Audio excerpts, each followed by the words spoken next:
Inaabangan na kung magkakatotoo ang chika na after Holy Week, lilipat na sa ABS-CBN si Jeneline Mercado. Last day na ngayon ng March at Easter Sunday pa. Tapos na ang Holy Week, kaya isa kami sa mag-aabang kung magkakatotoo ang pinag-uusapan sa online na aalis sa GMA Network si Jeneline. Ang recording ng aktres sa Star Music ang first sign na lilipat daw sa ABS-CBN ang misis ni Dennis Trillo. Kahit sinabi na nito at ng kanyang management na ang nirevive na recording lang ng aktres ang kinontrata ng Star Music, wala pa ring tigil ang chikang lipatan.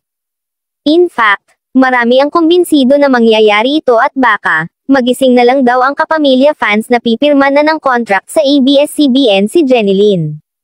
Ang sabi pa, tinapos lang nito ang Love Die Repeat, nila ni Sian Lim at kakalas na ito sa Kapuso Network.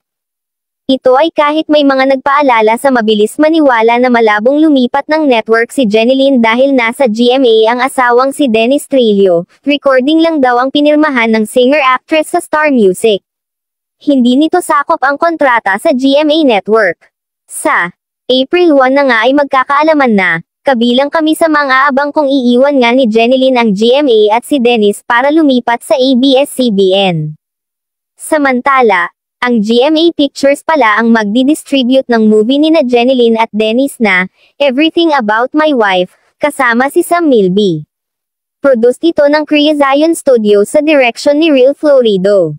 Aliw ang initial pubmat na nirelease ng rom-com movie na hindi lang reunion ni na Jeneline at Dennis. Reunion din ito ni na Jen at Sam na unang nagtambal sa The Prenup noong 2015 pa.